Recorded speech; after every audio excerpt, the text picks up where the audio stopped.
Olá! Estamos no ar com o Futuro em Pauta. Gente, hoje o assunto, Gabi, é um assunto que está ligado diretamente ao futuro, mas eu confesso que eu não tenho muita afinidade, mas é extremamente importante, que é educação financeira e matemática, não é isso? É isso mesmo, Flávia. A educação financeira, a matemática é importante não só para a escola, né, mas para a vida toda. Com certeza. E, ó, hoje nós temos o professor Rodrigo Serra, que está aqui para explicar para a gente um pouquinho, de uma forma didática, como que isso tudo funciona e como que a gente pode aplicar na nossa vida. Professor, seja muito bem-vindo. Eu que agradeço, Flávia, agradeço, Gabi, o espaço aqui do Futuro em Pauta. Esse programa maravilhoso que vocês têm feito aqui, realizado e levado essas informações de qualidade, né, para a sociedade. E é um prazer enorme falar sobre educação financeira. E a matemática, ela surge aí como uma ferramenta, como uma disciplina que ampara a educação financeira. Uhum. Então, nós vamos conversar bastante sobre isso. É um prazer enorme estar aqui com vocês. Pra gente também, né, Gabi? Nós também. Bom, e qual que você vê que é a situação de aprendizagem de matemática hoje no Brasil? Qual o principal desafio dos professores e dos alunos? É uma pergunta interessante, né? Porque a matemática, ela vem se constituindo enquanto disciplina em diálogo com as outras disciplinas, ela apoia, né? Mas é uma mística, toda uma crença de que matemática é muito difícil, de que matemática é Olha lá, impossível, professor. né? Porque muitas vezes mistura letra com número, e às vezes a questão de interpretação também, né? Então, às vezes eu falo que o problema de matemática tem a ver com a interpretação, a leitura. Porque as disciplinas não estão isoladas, elas têm uma certa relação. Então, a questão da matemática, culturalmente, né, ela é posta para a gente como uma disciplina muito difícil. Embora, né, eu tenha trabalhado faz 26 anos, eu trabalho, né, faz 26 anos com ensino de matemática. E aí o que acontece? Nesse trajeto, né, eu tenho percebido uma evolução muito grande da aprendizagem. Porque uma coisa é ensino, outra coisa é aprendizagem, né? Eu ensino não significa que você vai aprender. Mas as técnicas, os recursos, têm ajustado mais, digamos assim, o centro de interesse. Né? Mas vamos ser bem claro para quem está nos ouvindo, nos assistindo e ouvindo, né? A questão da matemática fazer sentido na vida. Sim. Então, no cálculo, por exemplo, de um imposto, no cálculo de uma porcentagem, na compra à vista ou a prazo, aí ela dialoga com a educação financeira, né? Então, ela tem assim, esse desafio. O desafio grande não é nem o ensino de matemática, mas é a questão da formação do professor de matemática, da formação do docente no Brasil. Então, é um campo que precisa fortalecer para que se tenha professores, não só de matemática, mas que se tenha professores, né? Sim. E principalmente em cima de uma disciplina que, querendo ou não, eu lembro da minha época, que era assim, mas pra que eu tô estudando isso? Eu vou usar isso quando na minha vida? Aquelas fórmulas malucas e tudo mais. E tem partes da matemática, professora, assim, que poderiam ser tiradas um pouquinho do, não sei se eu nem posso dizer isso, do currículo para priorizar outras, para que seja utilizado mais de uma forma usual no dia a dia das pessoas? Então, isso é uma pergunta interessante, porque nós estamos falando sobre currículo também, né? O nosso currículo aqui no Brasil, eu sempre falo isso, né? Ele é muito extenso e pouco profundo. O que significa isso? Tem muita coisa, daria para trabalhar mais por meio de uma reforma curricular, claro, não chegar assim e falar, vamos tirar isso, vamos cortar isso. Mas com uma equipe de especialistas, sim, fazer uma análise e trazer conteúdos, por exemplo, no dia a dia, né, da matemática, que dialogam. Por exemplo, você pode dar aula de matemática no supermercado. O que tem de formas geométricas, né, lá dentro, espaciais, né, cilindro, cone, esfera. Mas mais do que isso, no próprio, por exemplo, recibo de quando você compra alguma coisa, fez a compra, aí vem lá o recibo, né? No cupomzinho. O cupom fiscal, isso. Lá está cheio de cálculo de porcentagem, juros. Então, assim, essa matemática que oferta às pessoas que elas possam tomar decisões, né? E também possam entender o ambiente que estão vivendo e tomar decisões em compra e venda, é uma matemática muito importante para nós. Então, assim, trazer conteúdos que dialoguem com isso, com essa realidade, é super importante. Então, cabe sim uma reforma. Mas isso envolve assim, várias questões, né? Questões de políticas públicas, a questão do currículo em si mesmo. Sim. Né? Então, é muito interessante. Mas o que tem imposto hoje, cabe muita competência do professor de relacionar, né? Eu defendo todos os professores, sou professor há 26 anos. Falei aqui que se pudesse ser professor de novo, seria 1000 vezes professor. Mas a questão assim, é de entender para que sentido tem aquele ensino da matemática. Não é? É verdade. Não deixar ela Você teve solta. aula, Gabi, de educação financeira? Não, educação financeira não. Eu acho que entra muito nisso que você falou, né? Dos alunos verem uma utilidade naquilo, na matemática. Então, para que você está usando isso? Porque mais para frente na sua vida, além da sua questão do vestibular e tudo mais, né? Você vai usar isso na sua vida para você se desenvolver, para você conseguir construir. E não ser um tabu, né? Não ser uma coisa que eu não quero nem ver. Ai, nossa, eu não quero. Porque eu tenho um pouco disso. Eu não sei se é porque foi algum trauma, assim, da época que eu estudei, que era aquela coisa que você tinha que decorar. E eu até uma coisa engraçada que eu te perguntar, professor. Eu vejo minha filha, por exemplo, ela tá com 10 anos. Quando ela vai fazer as tarefinhas, ela não decora mais tabuada. E eu lembro que eu fazia chamada oral de tabuada. Aí era aquela pressão Não pra você era. decorar. E tá você tinha que mudando um saber. pouco esse contexto. Talvez na minha época tenha sido uma coisa que não foi positiva. Por isso que eu trouxe essa questão de, a matemática eu já viro a cara, sabe? Quis fazer jornalismo para fugir da matemática.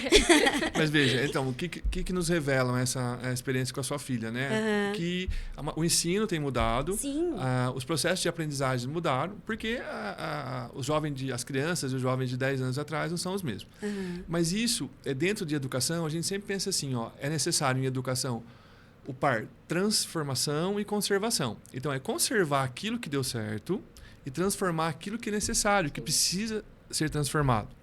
Por isso as metodologias ativas, que são importantes, os recursos, né? Métodos são caminhos, né? Metodologias são caminhos de ensino. Mas, assim, não também tudo que é novo é melhor do que o velho. Porque é preciso ver, na verdade, o que é valioso dentro do novo. Então, por que eu estou dizendo isso? Em termos de ensino, o ensino de matemática hoje sem tabuada, provavelmente deve ter feito um cálculo mental, deve ter utilizado um outro recurso, por exemplo, os ponteiros de um relógio para chegar. Entendeu? São os caminhos. Isso. E tá tudo bem. A tabuada, ela é importante também.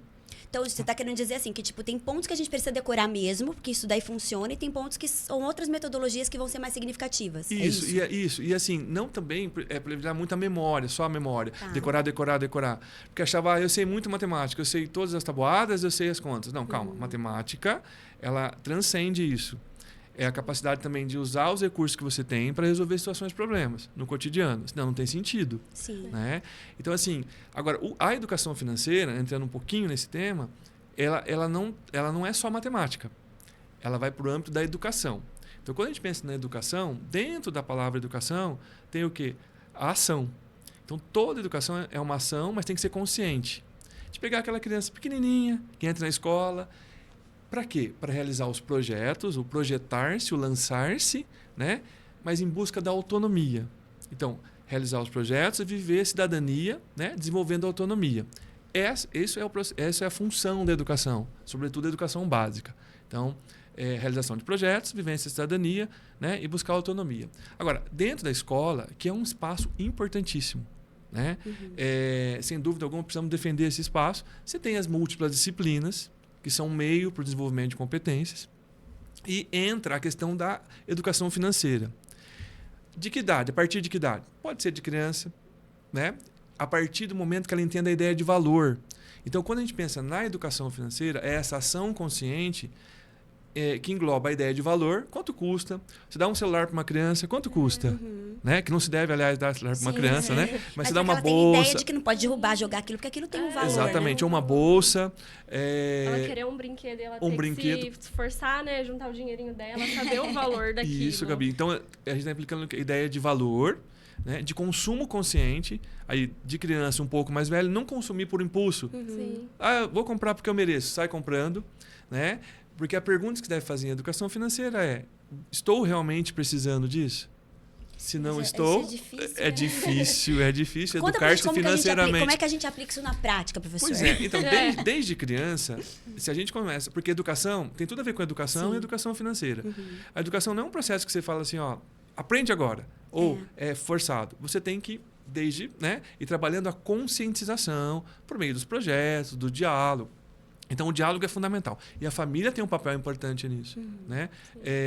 Explicar para a criança a ideia do valor, não é? E a ideia do consumo consciente e a ideia de o dinheiro como um meio e não como um fim. Porque a ideia de deixar o dinheiro como um fim, tem que ir para a escola para ganhar dinheiro, tem que fazer isso para ganhar dinheiro, você reduz o papel, né? E o papel está diretamente relacionado à pessoa, né? Vamos lembrar que pessoa vem de persona, que eram as máscaras que os gregos, os romanos utilizavam para representar papéis. Então, quando você reduz o papel de uma pessoa, vai contra a ideia da palavra pessoa. E ela não consegue mais vivenciar outros papéis a não ser ganhar dinheiro. Sim. Então, o dinheiro é importante, mas como meio, não como fim. Então, a criança crescendo nesse ambiente da ideia do valor, da ideia do consumo consciente, né? E da ideia do dinheiro como meio, não como fim, ela tem uma noção importante, isso com a família. Na escola, você pode realizar vários projetos.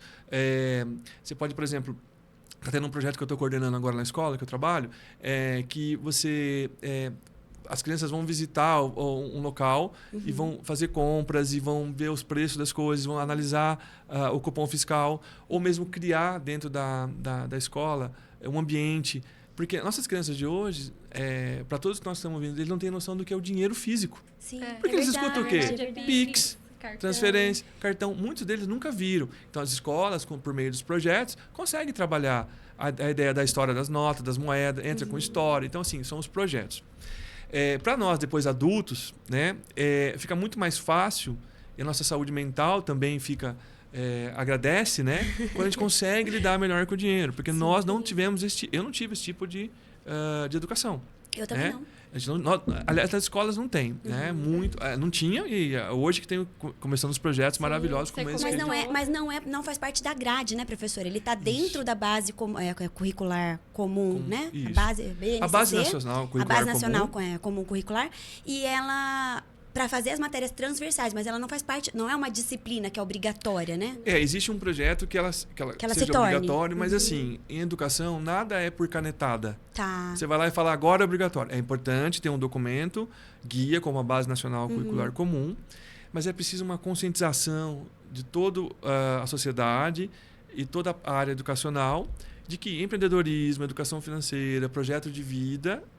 que tem muitos, né, Sim, trabalhado. A inteligência emocional, né? A parte de cuidar das habilidades socioemocionais, da inteligência, né? Da inteligência que são múltiplas. Sim. E a inteligência emocional é super importante. Na minha época, eu não cheguei a ter, como eu falei, a educação financeira. Mas um projeto que era legal era do empreendedorismo. Sim. Então, eles pegaram uma matéria que a gente tinha para fazer sobre empreendedorismo. A gente tinha que montar a marca, a gente tinha que ir atrás de produtos. Legal. Se eu não me engano, até o 9º ano, alguma coisa assim, era sobre comida. E depois do 9º ano você podia fazer produtos mesmo. Ou ao contrário, uma coisa assim. E você tinha que ir atrás de fornecedor, você tinha que ir atrás de preço, de tudo. E depois ele pedia pra gente fazer a planilha, colocar a questão de lucro e tudo. Então, isso eu vejo que para muitos que tinham interesse na área, foi algo assim, que ajudou muito você a entender mais. E para muita gente pegou a marca dali e começou a vender depois, investir um pouquinho, motivou. Sabe?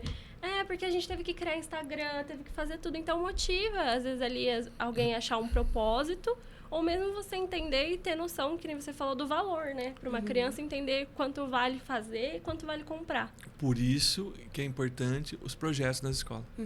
Assim, que são importantes, os múltiplos projetos. Sim. Né? Porque você consegue ter múltiplas aprendizagens que só as disciplinas não dão conta. Sim. Né? Tem alguns autores que falam, vamos tirar disciplinas da escola e trabalhar só para projetos. Não daria certo, porque as disciplinas são meios para o desenvolvimento das competências. Né? Agora, o projeto é fundamental para o ser humano, a capacidade de projetar-se, de lançar-se. Tem que estar associado a algum tipo de valor, tem que ter um ótimo planejamento, um acompanhamento, né? Porque a gente inspira os jovens, as crianças, a descobrirem coisas, a expressarem também o seu conhecimento, que talvez na sala só assistindo a aula da parte teórica, não conseguiriam, com certeza não conseguiriam expressar. Então, a gente precisa pensar sempre assim, existe o conhecimento explícito que a gente fala, que é a troca de informações, né? E essas informações são significadas e significadas pelas aulas. Aí essas informações, ao pouco, vão nutrindo a rede de conhecimento. E diante de uma situação problema, você utiliza essas informações para resolver essa situação problema. Agora, existe o conhecimento também que é tácito, que todo mundo tem. que é como se fosse um iceberg que estivesse lá no fundo.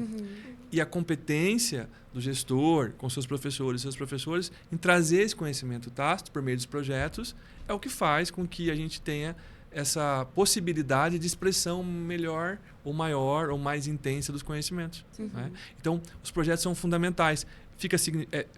É significativo, marca e desperta ali o desejo por outras áreas e dá chance, né, daquele estudante que está ali, né, daquele aluno, aquela aluna, poder vislumbrar coisas, projetar-se, vamos dizer assim. Né? Então, é muito importante, né? Com certeza. Professora, e a gente estava falando dessa questão de que não tem mais o dinheiro físico, né? Porque você tendo o dinheiro físico ali, às vezes você fica até com dó. Você fala, ai, não quero gastar. Ai, meu Deus, eu vou... A gente tem o cartão, o Pix e tudo mais. Como que a gente ensina? Porque às vezes a minha filha fala, mãe, usa o cartão. Tipo, o cartão não tem fim, entendeu? Você pode gastar pro resto da sua vida. Como que você ensina? Como que os pais podem ensinar uma criança ou um pré-adolescente essa noção de valor se tratando de uma coisa que não é objetivada? Excelente pergunta, Flávio. Sabe o que acontece? É assim, é mesmo paralelo, eu sou um pouco mais velho, né, pessoal que está mais velho. Quando meu pai não tinha dinheiro, a gente tá naquela crise danada, eu falava, dá um cheque. É verdade. Tipo, ou faz um Pix. Uma coisa que precisa ficar claro para todo mundo é assim, uma coisa é ter crédito, outra coisa é ter dinheiro. Vou deixar claro para o adolescente, né, que é a faixa que você me perguntou. Olha, uma coisa, eu tenho crédito, mas eu não tenho dinheiro, ou eu tenho dinheiro e não tenho crédito. Para ensinar, é necessário dialogar, dar exemplo, não desperdiçando. Então, por exemplo, ensinar ele a fechar a torneira quando não está escovando o dente, ou né, escovou, ele abre, deixar a luz não deixar a luz acesa, tudo isso é educação financeira. Porque ele está dando a ideia de valor e está economizando. Mas tem uma palavra fundamental para todos que estão nos ouvindo. Limite. Limite. Não autoritário, mas com autoridade. Então, conversar. Por exemplo, a criança ela leva um dinheiro para a semana para comprar o lanche da escola. Ela gasta tudo, no primeiro dia ela gasta tudo. Gastou todo o dinheiro. E aí? O que você faz? Pai, mãe, avô, avó. Avô e avó, geralmente eles dão um escondidinho. Eles dão mais, né? mais um pouquinho. Não tem mas assim, o que você faz? E aí? Vai conversar e falar, o dinheiro era para a semana inteira, você gastou. Dá outro. Dá mais, né, para comprar. Então, aí entra a ideia do limite. Não tenham medo, não tenham receio de colocar limites. Porque é necessário aprender, né, por essa questão do exemplo e do limite. Né? E aí, é claro, trazer, apresentar, conversar. Olha, sabe quanto a gente gasta de energia elétrica? Sabe quanto a gente gasta de água? Mostrar, deixar eles, né? Não tentar deixar eles fora dessa realidade da casa e do cotidiano. Então, vai no mercado e fala, eu estou comprando isso, custa tanto. Ensinar a pesquisar. É super importante pesquisar. Né? Um dos maiores problemas que a gente tem em educação financeira é comprar de ímpetos. Vou lá e compro. Né? E aí... Você vai comprando, uma hora, se você não fez um plano. Né? E o planejamento pode ser feito num simples papel. Um papelzinho. Tenho tanto, gasto tanto. Eu estou falando tudo isso porque eu já passei por tudo isso. Né? Quantos nós, brasileiros, não pagamos juros para banco? Né? Juros altíssimos. E o que você falou muito do cartão de crédito, né? Que nem eu que tô chegando na vida adulta agora. A gente, às vezes, se não tem uma noção, o cartão de crédito parece mágico. Nossa, eu não tenho dinheiro agora, vou passar, mês que vem eu resolvo. E a gente vê isso impactando a vida de muitas pessoas que se enfiam em dívidas enormes, que tem que pagar juros enormes, porque não teve esse limite, que nem você falou. Não puseram limite. Fala, olha, você tem isso aqui pra gastar. Não aprendeu isso, né, Gabi? Você não pode gastar mais que isso, porque isso te prejudica, né? Ter esse... Não tenha dúvida. Limite, essa noção. Excelente observação, Gabi. A questão do cartão de crédito é uma questão assim, porque às vezes você pega múltiplos cartões, né? E aí, assim, tem um cartão, começou a ficar muito alta a conta, vai lá e negocia com aquele cartão. Eu sei que é difícil, eu sei que o dia a dia não é fácil, mas é necessário fazer isso. Né?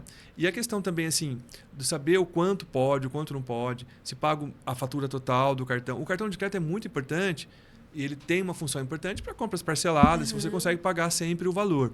Né? Agora, se você vai comprando, porque é aquilo que eu falei, uma coisa é você ter crédito, outra coisa é você ter o dinheiro. Então, assim, ter essa noção da dimensão de quanto se ganha e quanto se gasta, E o que se reserva também, a gente precisa aprender a poupar, e ensinar as crianças a poupar, né? Então, isso é muito importante, né? No âmbito da educação. Então, tudo isso compreende a educação. Aí a matemática. A matemática entra com o cálculo de juros, porcentagem, somar as operações fundamentais, somar, subtrair, dividir. Ver, de repente, quando você vai no mercado, tem aquele pacote com 5, ou com qual que, né? Qual que compensa mais. Isso, então ensinar a a fazer gente está esse trabalhando, cálculo. exatamente. A ideia de pesquisa, de pesquisar. Não comprar assim o primeiro, né? Porque está na linha do olhar, né? Vai pesquisar, vê. A quantidade de papel higiênico está lá, é um preço. Divide pela quantidade para ver se não der, se do lado não está mais barato. Leva uma calculadora, sem problema nenhum para o de calculadora. Calculadora é assim, bem usada, como toda tecnologia, que também é um meio e não um fim. Sim. É um recurso muito importante, né? Para auxiliar, para poder tomar decisões. Você tem uma cisão, você toma uma decisão, você sai dessa cisão por meio do uso da matemática. Então, a educação, eu sou suspeito para falar, que sou educador, mas a educação ela tem um papel muito importante nas questões sociais, né? Nas decisões, porque isso impacta na vida de uma pessoa, inclusive saúde mental, Sim, física, porque muito. A pessoa uma fica pessoa deprimida se ela tá endividada, endividada, exatamente, tem altos casos de depressão que estão relacionados às dívidas, a gente sabe disso, né? Como você falou, muitas vezes a gente é educado para o dinheiro ser o fim, não o meio. Isso. Então, se você coloca o dinheiro como fim na pessoa e a pessoa se vê endividada ali, O que ela vai fazer o que da eu vida, faço né? agora se isso aqui era minha vida? Exatamente. Então, dar chance das múltiplas representatividades de papéis e usar os recursos financeiros, né? E aí as disciplinas, né, na escola, e aí os educadores que estão nos ouvindo também, imaginar que a escola tem um papel importante. Mas eu sou sobrecarregado, eu tenho muitos projetos. É verdade. Nossos professores têm muita coisa, Sim. mas não precisa ter muitos projetos, mas poucos projetos que valham a pena, que tenham valor, né?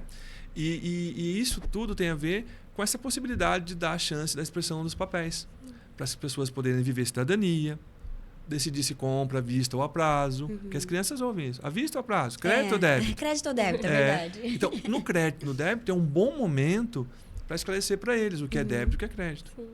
Porque eles ouvem já. Sim. Então- E eles aprendem muito, assim. Quanto de criança você não vê que decorou o CPF de pai e de mãe, porque vai junto no mercado. Então, se ele Sim. pode aprender verdade. isso, você tem como ensinar várias coisas. Você sabe que ele me pergunta o que é crédito, o que é débito, mas o que é isso pra você? E ensinar, né? Que nem você falou, já que não tem mais dinheiro, ensinar da onde que vai sair, como que é.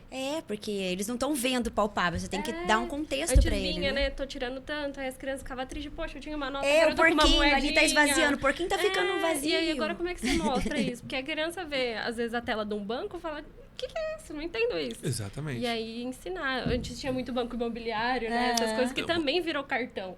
Então, tipo assim, o que você faz? Então, e aí, como eu falei, as escolas podem trabalhar com os projetos, a história do dinheiro, a questão da troca, levar o dinheiro para a escola, incentivar e também, assim, se a criança gastar tudo naquela atividade da escola, ela vai ficar sem dinheiro ali, e aí já é um treino para a vida real. Sim. Então, assim, múltiplos projetos que podem trabalhar a questão da educação financeira, né? Porque você tem a educação como guarda-chuva, né? E nas hastes do guarda-chuva você tem educação financeira, né? Empreendedorismo, a matemática, a química, a física. Mais um pouquinho da matemática, por exemplo, na química usa muita matemática, né? Tem um estudo que tem um conteúdo em matemática que a gente trabalha, o pessoal tem medo, fala logaritmo, o pessoal assusta. Mas logaritmo, o cálculo de logaritmo parece uma coisa de outro mundo, né? Logaritmo. Mas ele tem um papel super importante, por exemplo, no cálculo de pH e pOH, né? Um indicador ácido-base, na química. Na escala Richter terremoto, Sim. então ele é utilizado. Utilizado em outras, na intensidade sonora, decibéis. Então, assim, tem muitas aplicações. É esse olhar que o professor, o educador matemático, ele tem que ter para poder trabalhar essas questões para ajustar o centro de interesse. Né? Para ficar mais motivado, né? Que o aluno consiga entender como aquilo na prática funciona no dia a dia. E que nem você falou do decorar a fórmula e tudo, na minha época, que assim, eu sempre fui terrível em matemática.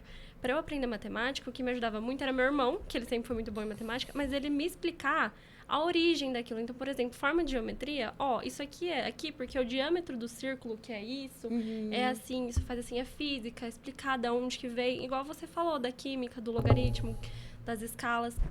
Por que é usado, da onde veio, faz você gravar mais, você entender mais daquilo. Sim, sem só ter que bater o olho e decorar naquela fórmula. Porque né? você não entende, depois você decora, você esquece e aí. Mas se você entende, você consegue chegar naquilo. Ele me ensinava como chegar na fórmula. Porque se você esquecer a fórmula na hora da prova, por exemplo, você sabia chegar. Exatamente. E você leva isso pra frente. Mundialmente, essa é uma questão importante no ensino de matemática, que é assim, não se aprende matemática e não se utiliza matemática para outras questões decorando ou fazendo exercício. Né? E física e química também, né? Exatas. Você entendendo de onde vem, porque vai entender o processo. Aí você tem recursos para ativar no seu cérebro a rede de conhecimento quando você precisa. Então, por isso que é importante mostrar a fonte, como funciona, a origem. Eu trabalho nessa perspectiva. Então, eu não apresento lá, guardo o teorema de Pitágoras. Eu vou lá e mostro de onde veio, o que é demonstrável. Né? O que não é, a gente vai mostrando como postulado. Mas tem pouco postulado. Por exemplo, reta é um postulado. Você fala assim, reta existe e ponto. Mas dá para demonstrar por múltiplos exemplos e aplicações. E aí o ensino fica com significado. Sim. Né? Que é a grande intencionalidade do educador. Sim. Ensinar com significado. E como que os professores podem utilizar as tecnologias que estão surgindo a favor da matemática, da educação financeira, professor? Muito bem, Flávia. Tem muitas questões hoje, né? Como as tecnologias, né? Que como eu falei, a tecnologia ela é super importante. Ela é um meio e não um fim, assim como o dinheiro. Ela traz soluções, mas traz desafios. Limitações técnicas, mas limitações... nós estamos falando de tecnologia digital. Né? Vamos lembrar que a tecnologia antiga, a escrita, por exemplo, é uma tecnologia. É que a gente tem mania de associar só a inteligência artificial, né? Isso. Mesmo a tecnologia, o tecne, o logos, lugar da técnica. A escrita é uma tecnologia. E ela ela resolveu um problema, na verdade, que é a questão da memória, porque antes passava por tradição oral. Sim. Agora você tem tudo no papel, mas ela trouxe outro desafio, que é a interpretação. Então, as tecnologias são meios que trazem para a gente soluções, né? E nesse campo da educação, tem vários aplicativos, vários simuladores de banco imobiliários, de questões de aplicar aplicar dinheiro e tirar dinheiro, mas fictício, né? Para que a criança ou adolescente tenha noção desse mundo, né, financeiro. Hoje também tem que ficar muito atento à questão dos jogos, né? Porque lidar com jogos, né? Por exemplo, a gente ensina na matemática, na área de probabilidade, a probabilidade de ganhar na Mega Sena, que é um tema importante para a gente falar aqui também legal. Um dia. Né? Mas, assim, também tem que entender o limite para não viciar naquilo. Então, com jogos você não online... Gastar todo o dinheiro jogando na Mega Sena. Porque você tem lá um jogo... Você vê que a probabilidade não certeza, né? Exatamente. Entender, então, se você usa a probabilidade, é um bom exemplo. Né? Você usa a probabilidade para entender o que é um evento aleatório, né? O que é um evento feito ao acaso. É que você joga um dado para o alto, ele é ao acaso. Mas nos jogos programados, eles têm um programa, uma escrita antes. Né? Um programa. Então, o adolescente joga lá, né? Ou adulto mesmo, e aí ele ganha um dinheiro. Aí ele fica... Né? Que é o grande problema do vício, né? Do jogo. Sim. Então, assim, até mesmo nesse campo, é importante a educação financeira. É fundamental para que não se perca depois nos jogos. Né? Porque muitos jogos de aposta que a gente vê é isso, né? Você entra uma vez, ganha, e aí se você não entende que aquilo é feito para isso, você não entende que... que a política daquilo é você perder depois. É você ganhar para depois você perder, aí você ficar um tempo sem jogar, a hora que você volta, você ganha de novo. Se você não entende, você se perde naquilo. Exatamente. Então, as tecnologias, as digitais, especificamente, tem múltiplos sites, né? Eu lembro que eu fiz um projeto com as crianças em 2012. Nós fomos até a Bolsa de Valores em São Paulo. Olha. Levamos as crianças para visitar a Bolsa. Aliás, foi em 2006. Eu corrijo essa informação por quê? Porque eu lembro que tinha ainda o pregão ao vivo. Hoje é mais online, né? Então, é mais eletrônico que a gente fala. Antes era compra, vende. E as crianças ficaram maravilhadas com aquilo. Eram crianças de 9 anos ali. E eles voltaram e quiseram ser investidores da Bolsa. Olha. Né? E tem alunos que depois que voltaram, que é aquilo que você falou, inspirar. mas tive que ir em São Paulo organizar essa viagem, tem todo um planejamento, as corresponsabilidades da família e da escola. Não é tão simples. Então, um projeto precisa ser pensado, mas desperta. E aí, já nesse âmbito da educação financeira, em 2006, me veio à Olha mente que legal. agora essa experiência. Professora, uma pergunta bem aleatória. Aquelas gruas que pega bichinho. Vamos explicar para as crianças que aquilo também tem um sistema? Até onde eu conheço... A minha filha, toda vez que vê aquela grua, ela quer que... Mãe, compra pra mim aquilo. Eu falo, filha... Sempre olha e fala, não, aquele ali tá na beiradinha, eu consigo. Eu particularmente, independente do programa que tem lá, eu nunca consegui pegar um bichinho daquele. Então, eu já tentei umas 2 vezes. Aí eu entendi que não é... Que não dá. Então, assim, Não, mas se você consegue uma vez, todas as vezes que você vai tentar, você vai achar que você consegue. É verdade. Então, isso é a questão assim, se você está educado nesse sentido, você pega uma vez, acho que não tem problema nenhum tentar pegar uma vez e tal. Mas, assim, a grande questão eu não posso afirmar o que tem de programa lá, mas dá para perceber e sentir que não é sempre que vai sair. Sim, tem, é lógico que eles não querem perder sempre. Exatamente. Né? Mas então assim, aí que tá. Aí por isso que a escola, a educação, a família tem um papel importante. A máquina tá lá. Chama atenção. Chama atenção. Então, assim, não precisa, por que eu tenho que comprar aquilo? Então, a pergunta estou precisando desse bichinho? E ensinar para as crianças. Mas eu quero, porque eu quero um bicho. Né? A gente entende o universo infantil. Sim. Mas será que não é mais fácil, então, guardar o dinheiro... Comprar o seu e depois pelúcia, você ir lá... Né? E guardar sua mesada, se você tem, né? E você ir lá e comprar o bichinho que você quer. É uma opção. Então, assim, criar outros caminhos que não seja só, eu vou ganhar de qualquer jeito.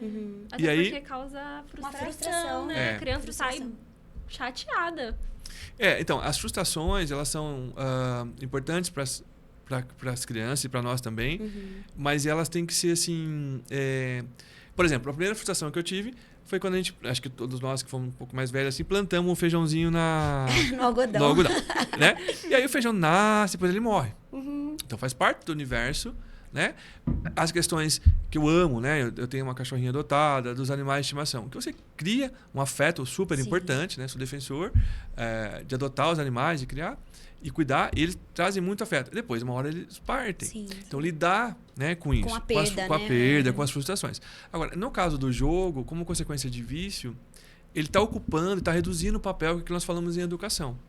Então, é uma linha muito tênue entre a frustração, a tristeza, esportes para depressão, na idade mais velha. Não estou falando que uma coisa implica na outra, mas são convites a lido com frustração, vou frustrando tanto, e aí depois eu entro na tristeza profunda. Sim. Posso entrar. E aí você tem outros aspectos aí, né, que os psicólogos, psiquiatras podem explicar melhor. Então, assim, são os limites, não os extremos, né? Pode viver normalmente, mas entendendo a posição que você está, o cenário que você está, e o dinheiro como um recurso importante para realizar projetos, para comprar, viajar, comprar seus livros. Todo mundo tem esse sonho que é necessário, né? Mas não entender ele como fim. Essa é a grande questão. E a gente falando de professor dar aula para várias idades, né? Principalmente em cursinho também, né, professor? Eu trabalho com a formação de professores do ensino fundamental nos anos iniciais e vou até pós-graduação. Então, a gente... Baseado nisso, a gente queria ouvir a opinião do professor, como é que está essa questão agora dos jovens relacionados a essa questão de educação financeira, se eles estão mais conscientes do que a gente lá naquela época. Eu sei que a Gabi é novinha, ela pode dar o testemunho dela aqui, mas o professor também convive com esse público. Como é que está o cenário? Como é que você avalia isso hoje? Eu acho que, assim, tem de maneira geral, né? Existe uma tendência deles terem mais consciências, né? Mas também eles trabalham mais... Hoje é uma adolescência que trabalha mais tarde. Eu comecei a trabalhar novo. Começa mais tarde, né? Começa mais tarde. Né? Tanto é que eles saem de casa e tudo. Até os 30 anos tá lá com o pai. Pois é, não é 30. Eu não quero sair de lá, não. Tá muito bom aqui, né? Então, isso também implica ele ter, por exemplo, administrar o próprio... Eu saí de casa com 18 anos, então eu tinha que pagar meu aluguel, a luz, a água, né? A força, a energia elétrica, né? E a água. Então, assim... Tem muita questão envolvida, mas o nosso jovem de hoje, porque eu falo, essa geração não aprende, essa geração não quer... Não é verdade. Eu tenho 600 jovens por semana, já dei aula para mais de 17 mil jovens. Nossa Senhora. Eles têm, sim, perspectivas boas, Eu tenho jovens ex-alunos espalhados pelo mundo inteiro, desde a ONU até montou um bar e está feliz. Importante, não dá para classificar o projeto de um adolescente, e sim fazer com que ele tenha meios para realizar esse projeto. Sim. Essa é a função nossa enquanto educador. Então, assim, você tem múltiplas pessoas ali que, dependendo da relação que tem com o dinheiro, do ensino também que teve em casa, por isso que eu repito, em casa é muito importante o diálogo, o exemplo, né? Eles têm sim uma noção importante da educação financeira, muitos guardam. Mas o acesso ao dinheiro, o ganhar o próprio dinheiro está um pouco mais tardio. Né? E, consequentemente, os projetos, né, são outros, sim, de maneira geral. Claro que tem os particulares, né? Então, a gente está falando de uma média. De uma média, exatamente. É diferente do nosso, que a gente não tinha muito dinheiro na época, mas queria usar a educação, no meu caso, para desenvolver, né? E claro, ganhar mais recursos também, né? Mas era aquele plano, ter minha casa, ter meu carro, pagar minha faculdade. Isso, né? E, sei lá, viajar e as outras coisas agregadas. Exatamente. Sim. Eles têm muitos têm a perspectiva de fazer uma faculdade, outros não, né? Mas eles, assim, em relação com o dinheiro, eles têm uma percepção maior, vamos dizer assim, redimensionada do que a gente tinha quando era, né? Tá. Melhor redimensionada, vamos dizer assim. Elas têm outra dimensão, né? Isso é fruto do dia a dia, das relações sociais. Né? E como seria? Eu não entendi qual que é a visão como que é. Vamos assim pensar. Por exemplo, hoje para nós, na nossa época, era comprar uma casa, ter o carro, isso, né? E fazer uma viagem, uma aposentadoria. Uma aposentadoria. Hoje, muitos deles, por exemplo, no próprio ambiente de trabalho, se há uma pressão muito grande, eles não espanam, né? Eles não ficam, né? A outra questão se eles ganham dinheiro que já dá para eles ficarem 6 meses e depois parar um pouco, eu tenho buscado muito isso. Eles tiram lá um tempo, né? Tipo um tempo sabático? Sabático. Então, assim, muitos viajam, fazem intercâmbio. Eu estou falando do cenário que eu vejo do adolescente que eu trabalho. Sim. Né? Outros querem ficar em casa, outros querem guardar dinheiro, né?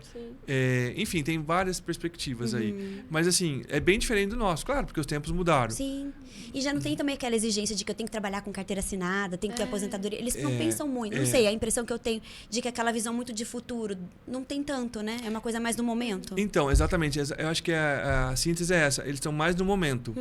A gente pensava, vou registrar na minha carteira para aposentar, né? Para querer aposentar. Se eu for mandado embora, eu tenho seguro-desemprego. Se eu estiver grávida, eu tenho a licença. Não é verdade? Hoje, a percepção que eu tenho, da onde eu falo, né, enquanto professor, é que tem a perspectiva de fazer uma universidade. A maioria dos jovens que eu trabalho são. Mas a relação, assim, não é tão... eu vou ficar aqui nesse emprego tantos anos. Sim. A fidelização para o emprego, eles mudam muito. Eles mudam mais fácil do que a gente. Então, por exemplo, eu fiquei no emprego 18, estou há 6 em um, e provavelmente fico mais 10 no outro. Né? Os nossos pais também trabalhou a vida inteira. Sim, meu pai se aposentou no primeiro emprego dele, da Petrobras, a vida inteira. Isso. Então, um exemplo bom seria esse, né? Para a gente trazer para cá. Os nossos jovens, eles trocam muito. Se aqui não está legal, ele troca. Não estou dizendo que está certo ou errado, mas é uma tendência. Eu acho que vem muito de agora, com questão de saúde mental, tudo tem sido muito falado. Eu acho que o que eu vejo mais na minha geração é que procura mais uma qualidade de vida. Então, assim, o se pressionar e espanar é porque ele pensa, tipo, se eu tô aqui e não tá me fazendo bem, então não preciso disso. Eu vou arranjar uma coisa que me faça melhor. Eu tenho um dinheirinho aqui, eu vou já sair, vou viajar. Por quê? Pra eu aproveitar essa parte da minha vida, não passar o tempo todo trabalhando e poder, né, colher os frutos do meu trabalho e, assim, ter uma qualidade maior, eu acho, se preservar. Sim, eu acho válido, eu acho que eles têm uma noção de, como se fosse assim, de direitos muito maior do que a gente. Porque eu lembro da minha época, quando comecei a trabalhar, várias vezes o chefe sendo autoritário, falando coisas que a gente ficava quietinho. E hoje você vê que não abaixou a cabeça, eles falam, eles entendem que eles têm, né, o seu... Mas eu não sei, a minha opinião, eu tenho uma filha de 10 anos, eu acho que eles confundem um pouco Às vezes também essa questão, assim, de trata todo mundo igual. É a impressão que eu tenho, porque às vezes eu vejo minha filha. Ela falou, mãe, na escola, quando a professora pede opinião, as crianças brigam porque querem dar opinião. Eu já falo, meu Deus, isso eu acho o máximo. Porque na minha época eu me escondia. Se a professora falava alguém, eu fingia que estava apontando lápis para poder não dar opinião. Eu acho que essa visão já é muito legal, porque eles estão querendo participar, já é uma coisa participativa. Por outro lado, conversa de igual para igual, como se não existisse uma questão de eu tenho mais vivência do que você. A minha filha tem 10 anos e ela conversa comigo como se a gente fosse, sabe, assim? Então, às vezes eu tenho que colocar ela no lugar dela. Eu falo, filha, importante. Eu sou adulta, você é criança. Eu vivi... Não tô dizendo que você não tenha o direito da sua opinião. Só que eu vivi mais do que você. Sim. Então, você presta atenção como você fala com a sua avó. Porque trata todo mundo... A impressão que eu tenho é isso. É que é o chefe, é o médico, é o vô... É todo mundo igual, entendeu? E eles fazem algumas coisas, às vezes, assim... espirra na sala de aula, por exemplo. E ele não tem noção que aquilo é um desrespeito, ou levanta, fala, né? Então, isso é uma questão que a gente precisa trabalhar. A ideia do respeito, né, de engatar res, espécie, de olhar no espelho, numa trajetória, olha, aqui tá meu pai, aqui tá minha mãe, aqui tá minha avó, isso é muito importante. Respeito e o limite, Respeitos e os limites, né? Por quê? Porque para depois também, quando sai para o mercado de trabalho ou para a vivência da vida, entender que não é todo mundo que é igual, Sim. que tem seu chefe, tem uma hierarquia, que você tem você não pode saber trabalhar o que você quer, falando o que você quer. Mas não é só uma hierarquia, existe uma vivência por detrás daquilo. A pessoa, ela conquistou aquele lugar, ela chegou porque ela percorreu, né? Sim, e você tratar como se fosse... Então, tem essa questão que a gente precisa passar para ele por meio do exemplo, e aí você fez muito bem de dialogar e explicar, o saber trabalhar em grupo, o saber não colocar só a opinião, impor a opinião num diálogo, numa conversa, né?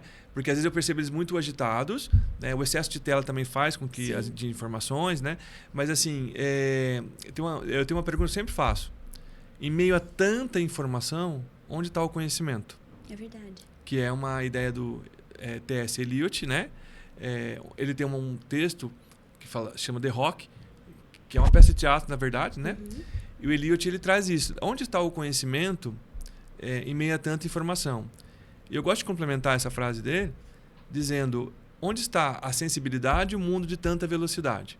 Então, é tanta velocidade que os papéis se confundem, mas é ótimo conversar e deixar os papéis. Olha, eu sou mãe, né? Eu sou professor, para não se confundir esses papéis e eles entenderem que, na sociedade, a vivência de papéis, inclusive deles, né, é fundamental que se tenha não uma imposição, não um desrespeito generalizado, mas um horizonte comum em que se possa dialogar tudo, mas tem um horizonte comum para que não haja discussões, polarizações, né? Mas haja um horizonte comum para que se possa conversar. E esse horizonte comum, ele vem pelo diálogo, pelo respeito. Né? Sim, vem. E outra coisa também que eu vejo, assim, como eles estão muito ali nas redes sociais, e queira ou não, a rede social é uma terra minha, né? Tipo, eu tô lá, tipo, é como se fosse um culto a mim mesmo, porque é minha foto e tal. Então fica uma coisa meio que assim, o que eu falo é mais importante, sabe? O que eu falo. Então, assim, é importante você também ter essa noção de que o outro está ali, de que o outro vai dar a opinião dele, nem sempre vai ser igual a sua, né, Gabi? Pois é, porque assim, a gente tá num mundo, que nem você falou, do Instagram ser o nosso mundo, que a gente tá ali, a gente vai curtindo as coisas que a gente gosta, e a gente fica ali numa bolha que só vai reafirmando coisa que a gente gosta. Então a gente entra ali, não, tipo... eu sou o dono da verdade. Eu sou o dono daqui, eu sei, e você não tem muito contato com o diferente. Isso. Você só vê o que você gosta, você só vê o que você quer. Só que esse contato com o diferente é muito importante para você poder respeitar o que é divergente de você, porque na sua vida você não vai encontrar só gente que concorda com você no ambiente de trabalho, em tudo você vai achar várias divergências, mas você ter esse contato, ter esse respeito para você também poder aprender com o próximo, né? Então, assim, às vezes você tá muito fechado numa opinião, que se você parar e escutar, você ter essa humildade de aprender e tudo, você vai achar o que aquilo pode ser bom. Você pode crescer com aquilo. Exatamente. Então, uma das competências que a gente pensa sempre trabalhar com nossos estudantes, nossos alunos, é essa, né? É a expressão de si em todas as áreas. Ele pode se expressar na rede social, não tem problema nenhum, mas a compreensão do outro, né? Então, se ele passar pela escola, passar pela adolescência, né? A infância e a adolescência, se expressando, mas não compreendendo o outro como ser de relação, então teve uma falha aí, né?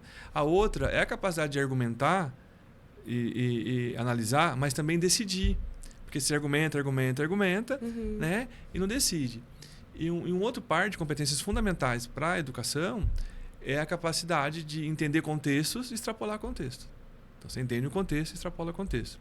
Então, é necessário que os nossos estudantes, pensando lá na primeiro par de competência, a expressão e compreensão, que você trouxe muito bem, Gabi, entender que do outro lado tem um lado do outro.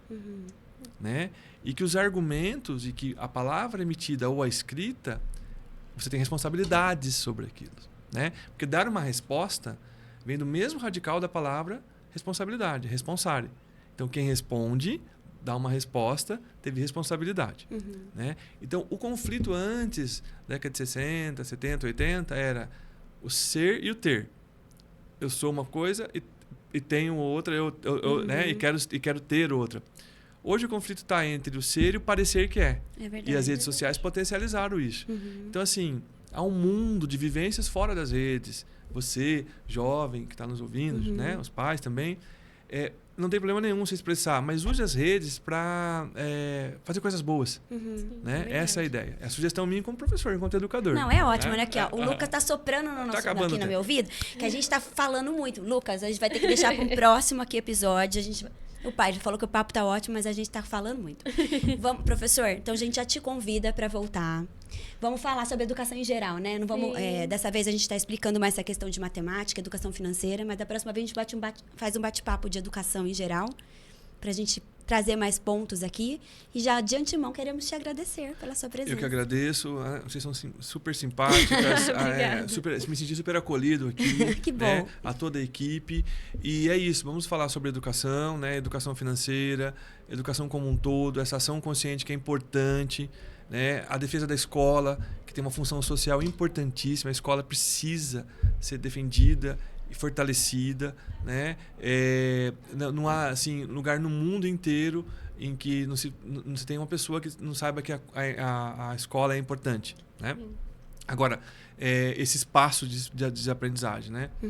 Deixar uma mensagem aqui para os pais também que nos estão nos ouvindo, e que conversem com seus filhos, que dialoguem, que pratique a escuta ativa, que não tenham medo de colocar os limites, não tenham medo de expor a realidade que vive, mostrar, olha, eu trabalho duro e o valor das coisas estão aqui, né?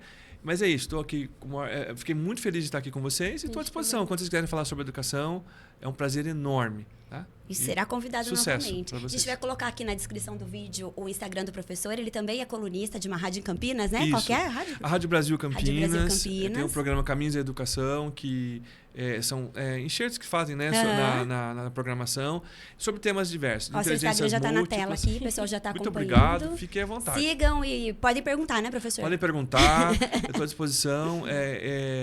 Para mim é um enorme prazer, né, falar disso tudo e contribuir. Eu creio que minha missão aqui é contribuir, colaborar para que a gente possa levar a educação a quem precisa. Muito bem. Muito obrigada mais uma vez. Eu que agradeço. Obrigado.